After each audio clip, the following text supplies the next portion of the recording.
৭৯তম স্বাধীনতা দিবস উদযাপন উপলক্ষে সারা দেশের সাথে রাজ্য ২রা আগস্ট থেকে ৩ পর্যায়ে হর ঘর তিরঙ্গা কর্মসূচি শুরু হয়েছে।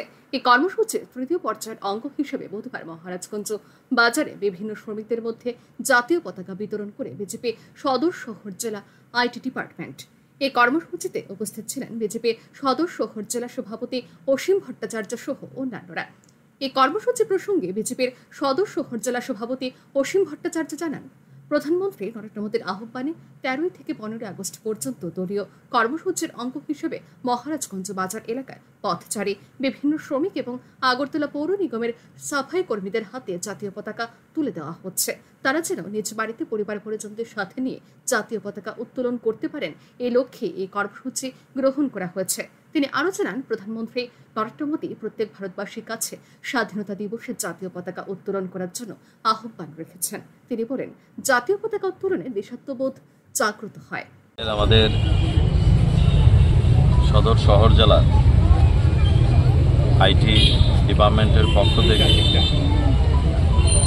আমাদের 15 আগস্ট উপলক্ষে দেশের যশস্বী প্রধানমন্ত্রী নরেন্দ্র মোদীজির আহ্বানে আমরা 13 তারিখ থেকে যে 15 তারিখ আমাদের যে দলীয় কর্মসূচি, সেই কর্মসূচির অঙ্গ হিসেবে আজকে গোলবাজার চক্করে আমরা আমাদের পথচারী এবং এএমসির যারা ওয়ার্কাররা আছেন তাদের হাতে আমরা জাতীয় পতাকা তুলে দিলাম, যাতে করে ওনারা নিজ বাড়িতে নিজের পরিবারদের নিয়ে এই জাতীয় পতাকা উত্তোলন করে আমাদের দেশের যশস্বী প্রধানমন্ত্রী নরেন্দ্র মোদীজি প্রত্যেকটা ভারতবাসীর কাছে আহ্বান রেখেছেন এবং প্রত্যেকটা জায়গায় দেশের জনগণ সেই 2022 থেকেই আমাদের প্রধানমন্ত্রীর ডাকে সাড়া দিয়ে প্রত্যেকেই এই জাতীয় পতাকা উত্তোলন করছে এবং এই জাতীয় পতাকা উত্তোলন করার মধ্য দিয়ে প্রত্যেকের মধ্যে একটা দেশাত্মবোধ জাগ্রত হয়।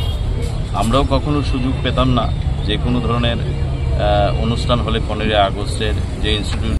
প্রসঙ্গত উল্লেখ্য যে বুধবার প্রধানমন্ত্রী নরেন্দ্র মোদীর আহ্বানে সাড়া দিয়ে বিজেপির বিভিন্ন শাখা সংগঠনের উদ্যোগেও রাজধানী এবং রাজ্যের বিভিন্ন স্থানে জনগণের মধ্যে জাতীয় পতাকা বিতরণ করা হয়। ব্যুরো রিপোর্ট, আর নিউজ।